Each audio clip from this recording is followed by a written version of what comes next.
देखिए अब ये देखो, ये फ़ैन चालू हो चुका है। देखिए ये आउटडोर का जो फ़ैन है ये चालू हो चुका है। विदिन 3 मिनट्स के बाद 2 एंड 3 मिनट्स के बाद ये चालू हो चुका है, और पूरा सर्विस करके, और बढ़िया देखो कूलिंग वगैरह सब कुछ है इसमें।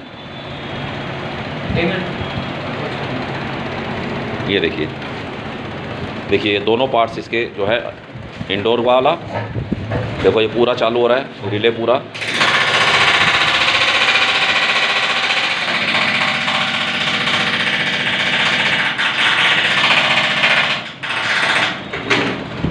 ये देखिए ये चालू कर दिया इन लोगों ने। ये देखिए, ये देखो कंप्रेसर भी स्टार्ट हो गया इसका। ये देखो कंप्रेसर भी स्टार्ट कर दिया इन लोगों ने यहाँ पे। अब इसका ये कंप्रेसर भी स्टार्ट हो चुका है।